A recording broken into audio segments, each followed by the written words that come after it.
안녕하세요. 승리한 상가족 여러분, 그리고 강성성경연구원 여러분, 오늘은 마태복음 114강으로 마태복음 24장 3절에서 14절 말씀을 주의 재림을 알리는 징조라는 제목으로 함께 말씀을 나누도록 하겠습니다.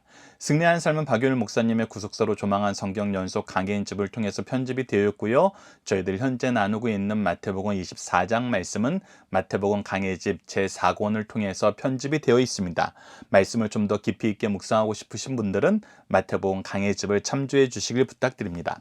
자, 오늘 본문 말씀을 보도록 하겠습니다. 자, 3절 말씀을 보시죠. 예수께서 감난산 위에 앉으셨을 때 제자들이 조용히 와서 이르되 라고 얘기하고 있습니다.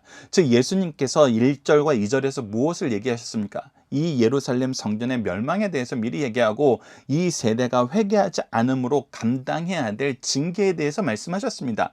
그러자 제자들이 이 부분에 대해서 궁금한 거예요.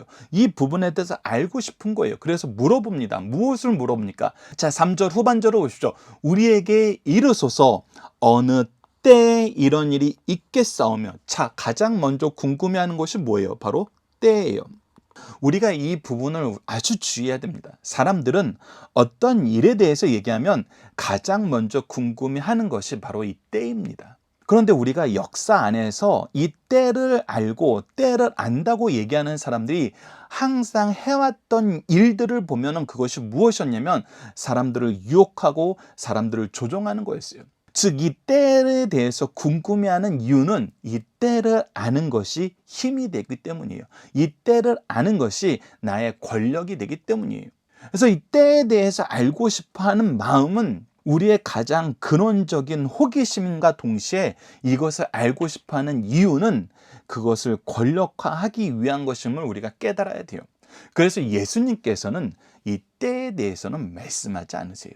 그리고 때에 대해서 더 중요하게 주의 주시는 말씀을 우리가 이 이후의 말씀에서 확인하게 됩니다. 제자들도 이 때에 대해서 물어보고 있어요. 그러나 이 때에 대해서 물어보는 것으로 끝나지 않고 무엇을 물어봅니까? 또 주의 임하심과 세상 끝에 무슨 징조가 있사오리까? 라고 물어봅니다. 즉, 이 때와 함께 무엇을 물어보는 거예요? 일에 대해서도 물어보는 거예요.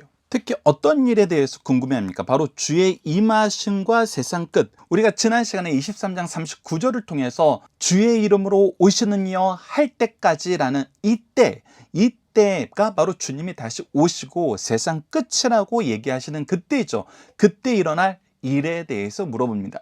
그래서 예수님께서는 이 때에 대해서는 얘기하지 않으시고 이 일에 대해서 얘기하시는데 그 일의 첫 번째가 무엇이냐면 바로 4절부터 시작하는 말씀입니다. 예수께서 대답하여 이르되 너희가 사람의 미혹을 받지 않도록 주의하라. 즉 어떤 일이 생겨요? 미혹하는 일이 생겨요. 우리를 유혹하는 일이 생긴다는 것입니다. 그 유혹의 내용이 무엇이라는 거예요? 바로 5절입니다. 많은 사람들이 내 이름으로 와서 이르되 나는 그리스도라 하여 많은 사람을 미혹하는 일. 즉 거짓 그리스도들이 와서 내가 재림 예수다, 내가 바로 약속한 그 일을 이루러 온 그리스도다 라고 얘기하면서 지금이 마지막 때이고 너희들이 나의 말을 따라야 된다라고 유혹을 한다는 거예요. 더군다나 그때 같이 일어나는 여러 가지 소문들이 뭐냐면 난리와 난리의 소문이라는 것입니다. 특히 우리가 이 미혹하는 자들이 계속해서 이용하는 도구 중에 하나가 무엇이에요? 바로 이 때에 대한 거예요. 이 때에 대한 것으로 계속 우리를 두렵게 만들고 우리를 휘어잡으려고 그래요. 그런데 다시 한번 강조합니다만 예수님께서는 이 때에 대해서 분명하게 너희들이 알 수 없다라고 얘기하고 너희들만 알 수 없는 것이 아니라 아들도 천사도 모르고 오직 성부께서만 아신다. 아버지께서만 아신다라고 말씀을 하세요. 그렇기 때문에 이 때를 가지고 미혹하는 사람들, 그리고 이때 여러 가지 난리들을 이용해서 자기 얘기대로 안 하면은 큰일 난다고 얘기하는 사람들의 소문이 들리겠으나 너희들은 어떻게 해라? 그것을 두려워하지 말라. 그것을 두려워할 필요가 없다. 왜 두려워할 필요가 없어요? 우리를 향한 구원의 계획은 계속해서 성취되고 있거든요. 하나님의 통치는 여전히 우리를 보호하시고 우리를 지키시고 우리를 하나님의 일꾼으로 사용하시는데 역사되고 있거든요. 그래서 예수님께서는 계속 말씀하십니다. 이런 일이 있어야 하되 아직은 끝이 아니라. 자, 보십시오. 왜 이 끝이 아니라는 말을 예수님께서 하셨습니까?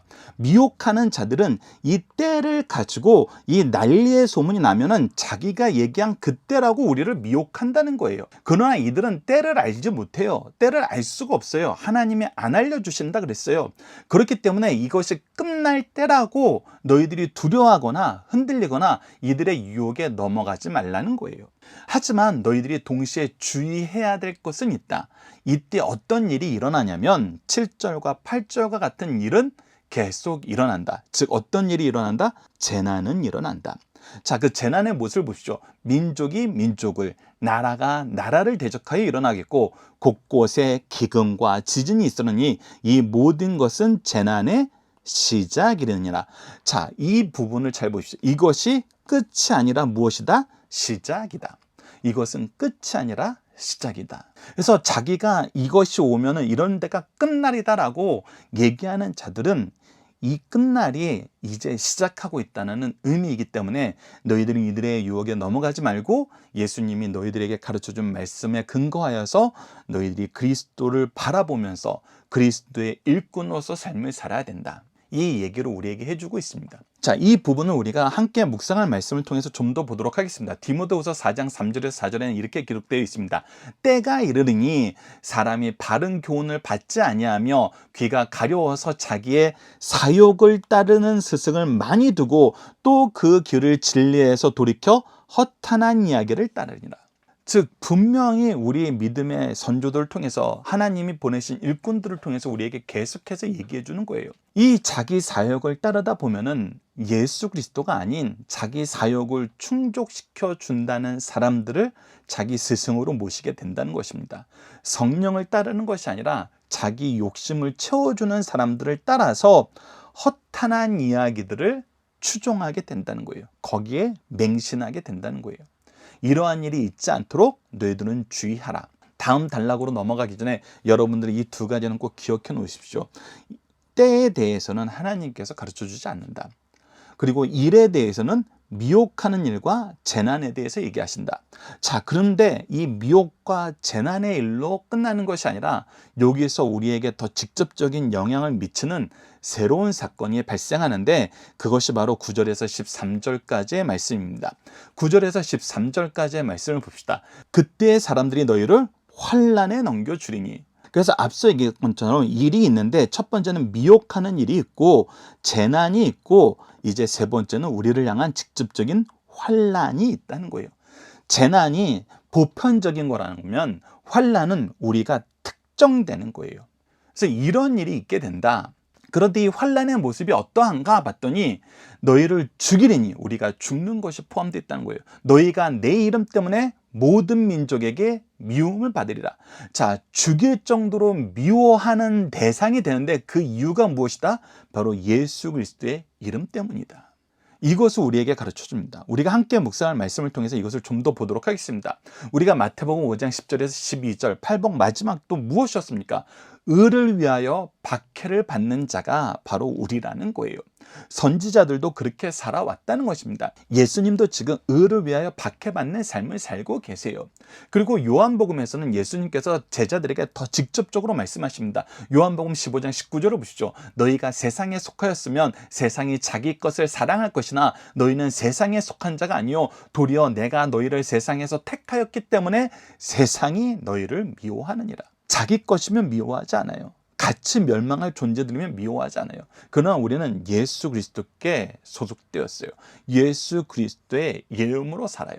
그렇기 때문에 세상은 우리를 더더욱 미워한다는 것입니다. 그들이 예수님을 미워하고 예수님을 죽이려 했던 것처럼 우리를 미워하고 우리를 죽이려 한다는 것입니다. 그래서 우리의 믿음의 선조들은 예수님의 이 말씀 안에서 굳건하여져서 성령을 통해서 이기게 하심을 확인하면서 경험하면서 계속해서 우리에게 이렇게 말씀으로 교훈하고 있습니다. 사도행전 14장 22절을 보시죠. 제자들의 마음을 굳게 하여 이 믿음에 머물러 있으라 권하고 또 우리가 하나님의 나라에 들어가려면 많은 환난을 겪어야 할 것이라 하고 디모데후서 3장 12절에서 또 무릇 그리스도 예수 안에서 경건하게 살고자 하며 어떻게 살고자 하며 경건하게 하나님의 뜻대로 살고자 하는 자는 어떻게 된다? 박해를 받으리라. 왜? 사람들은 하나님의 뜻대로 사는 것을 싫어하니까. 그러나 이 환난을 우리가 능히 감당할 수 있는 이유는 무엇인가? 그 부분을 우리가 계시록 2장 10절에서 또 확인할 수 있는데, 너는 장차 받을 고난을 두려워하지 말라. 볼저다 마귀가 장차 너희 가운데에서 몇 사람을 옥에 던져 시험받게 하리니 너희가 10일 동안 환난을 받으리라. 여기서 얘기하는 이 10일이 하나님께서 정해놓은 기간이 있다는 뜻입니다. 그래서 하나님께서 우리가 감당할 시험 유예는 주지 않고 하나님께서 이 악한 자들의 환난을 제한시켜 놨기 때문에 우리가 능히 이길 수 있다는 거예요. 내가 죽도록 충성하라. 그리하면 내가 생명의 관을 주리라. 하나님께서는 반드시 승리하게 하신다는 것입니다. 그것을 우리에게 미리 알려주셨다는 거예요. 계속해서 오늘 본문 말씀을 봅시다. 10절입니다. 그때 많은 사람이 실족하게 되어서 서로 잡아주고 미워하겠으나, 그런데 이 일이 세상에서만 있는 것이 아니라 교회 안에서도 미혹받아서 재난 때문에, 환난 때문에 실족하는 사람들이 생깁니다. 그래서 서로를 미워하게 되고 서로를 넘겨주게 됩니다. 더 나아가서 이 상황에 어떤 자들이 더 힘을 얻냐면 11절, 거짓 선지자가 많이 일어나 많은 사람을 미혹하겠으니, 재난이 오고 환난이 오니까 더더욱 거짓 선지자들이 자기네들의 이론을 펼칩니다. 자기네들의 방법이 최신 방법이고 더 좋은 방법이라고 얘기해요. 그래서 예수 그리스도의 복음을 위해서 사는 것보다 이제 여러분들을 위해서 살아야 됩니다. 여러분들이 원하는 것을 얻는 삶을 내가 가르쳐 주겠습니다. 내가 책임지고 여러분들이 좋아하는 거 다 허락하겠습니다. 이렇게 유혹하기도 하고 때로는 두려움으로 우리를 옥죄기도 하죠. 내 말 안 들으면 죽어. 내가 얘기한 이 기준을 충족시키면 너는 아무것도 안 돼. 이 두 가지로 우리를 계속해서 미혹한다는 것입니다. 이때 나타나는 가장 안타까운 모습이 무엇입니까? 바로 12절입니다. 불법이 성함으로 많은 사람의 사랑이 식어지리라. 우리 교회 안에서도 이 사랑이 사라지고 우리가 사랑해야 될 의무가 있는 존재들, 우리 부모들, 자녀들, 형제들, 우리 교인들, 그들을 향한 사랑도 식어서 오히려 미워하고 그들을 넘기는 이러한 일이 생긴다는 것입니다. 그러나 이때 너희들이 예수님께서 주신 말씀, 예수 그리스도께서 주신 사명 안에서 무엇하라? 13절, 끝까지 견디는 자는 구원을 얻으리라. 그래서 갈라디아서 1장 7절로 9절 말씀이 이 부분을 우리에게 더욱더 북돋아 줍니다. 다른 복음은 없나니, 예수 그리스도의 방법을 지키는 것이 가장 중요한 거예요. 다른 방법은 없습니다. 어떤 사람들이 너희를 교란하여 그리스도의 복음을 변하게 하려 함이라. 그래서 그리스도께서 우리에게 가르쳐준 그 방법, 그 길, 그 목표, 그 동기, 그 내용, 그 안에서 얻는 능력, 이런 거 다 옛날 것이고 우리는 변해야 된다, 새로워야 된다, 새로운 세상이 왔으니까 새로운 방법을 따라야 된다, 이렇게 해서 우리를 변질시키려 한다는 것입니다. 그러나 우리나 혹은 하늘로부터 온 천사라도 우리가 너희에게 전한 복음 외에는 다른 복음을 전하면 저주를 받을지어다. 우리보다 훨씬 더 영적으로 지적으로 한차원 위라고 보여주는 천사라도 예수 그리스도를 통해서 선포된 이 복음의 다른 방법, 예수 그리스도께서 우리에게 주신 이 복음의 내용 외에 다른 내용을 하는 거, 예수 그리스도께서 우리에게 가르쳐준 이 방법 외에 다른 방법을 따르는 거, 그것은 저주받는 일이 된다는 거예요. 징계받는 일이 된다는 것입니다. 우리가 전에 말하였거니와 내가 지금 다시 말하니, 만일 누구든지 너희가 받은 것 외에 다른 복음을 전하면 저주를 받을지어다. 그래서 결국 이들이 원하는 건 뭡니까? 앞서 우리가 3절부터 8절 말씀을 통해서 확인했던 것처럼 자기가 그리스도라고 주장하고 싶어 하는 거예요. 그리스도 자리에 자기가 있고 싶어 하는 거예요. 더 궁극적으로는 자기가 그리스도보다 높아지고 싶은 거예요. 그래서 예수 그리스도의 방법이 아니라 내 방법을 따르라 그래요. 그래서 이런 자들을 우리가 주의해야 됩니다. 자, 이제 우리가 옆에 있는 문제들을 먼저 보고 14절 말씀을 보도록 하겠습니다. 첫 번째, 심판의 때에 나타날 주된 징조는 무엇입니까? 바로 거짓 선생들이 생겨서 미혹하는 자들이 많다는 것입니다. 거짓 그리스도인들이 미혹하는 일이 많이 나고 재난의 일이 일어나고 우리가 환란에 빠지게 된다는 것입니다. 두 번째, 마지막 때의 성도들이 환란을 당하는 이유는 무엇입니까? 바로 예수 그리스도의 종 되었기 때문에, 예수 그리스도의 제자 되었기 때문에, 천국의 시민 되었기 때문에, 하나님의 백성이기 때문에, 하나님의 뜻으로 살기 때문에, 하나님이 주신 사명으로 살기 때문에 우리가 환란을 당한다는 것입니다. 세 번째, 어떤 사람이 구원을 얻을 수 있습니까? 끝까지 말씀 안에 예수 그리스도께서 가르쳐준 방법 안에 사는 사람이 구원을 얻을 수 있다는 것입니다. 그리고 나서 놀라운 일이 우리에게 선포됩니다. 바로 14절입니다. 14절이 왜 놀라운지 14절을 우리 함께 읽고 보도록 하겠습니다. 이 천국 복음이 모든 민족에게 증언되기 위하여 온 세상에 전파되리니 그제야 끝이오리라. 자, 이 말씀이 9절에서부터 13절 말씀하고 얼핏 보면 완전히 상반된 말씀입니다. 왜? 우리가 일을 당하는데 미혹을 당하고 재난을 당하고 환난을 당해요. 이 환난 속에서 우리가 무엇하게 돼요? 실족하여 넘어지게 되고 미워하게 돼요. 미혹하는 일이 더 많고 사랑이 식어요. 이게 무슨 뜻입니까? 교회가 교회되지 않는 모습으로 자꾸 빠져든다는 거예요. 즉 믿는 사람들이 점점 줄어든다는 거예요. 그런데 예수님께서 우리에게 약속하신 미래의 모습은 어떻게 되냐면, 그러면 교회가 사라지고 예수님 믿는 사람들이 점점 줄어들고 정말 교회는 이 땅에서 어디 고개를 들 수 없을 만큼 작아질 것 같은데, 놀랍게도 이 천국 복음이 모든 민족에게 증언된다는 거예요. 뭐 한다는 거예요? 확장된다는 거예요. 여러분들, 이게 복음이 우리에게 주는 놀라운 역사적 증거이며 신비예요. 복음이 흥황하였던 곳이 미혹과 재난과 환난 때문에 점점 사그러들어요. 그러면 이 중심교회가 없어지면은, 중심교회가 이 구심점을 잃고 나면은 교회의 확장이 멈추거나 줄어들거나 사라질 것 같잖아요. 그런데 역사가 무엇을 보여줍니까? 중심교회가 그 기능을 잃었을 때 우리가 전혀 상상하지 못했던 지역에서 중심교회가 새로 세워져요. 우리가 예루살렘 교회가, 사도행전 역사를 보면 예루살렘 교회가 놀라운 역사를 이루다가 줄어들기 시작하니까 어디가 복음의 선봉장이 돼요? 안디옥 교회가 복음의 선봉장이 돼요. 그 다음에 안디옥 교회가 복음의 선봉장에서 사라지니까 어떻게 돼요? 에베소 교회가, 로마가, 영국이, 미국이, 대한민국이 전혀 상상하지도 못했던 곳이 복음의 핵심 기지가 돼서 모든 민족에게 예수 그리스도의 복음을 전하는 증언의 역사가 계속되게 되잖아요. 그래서 이 말씀이 성취가 된다는 것입니다.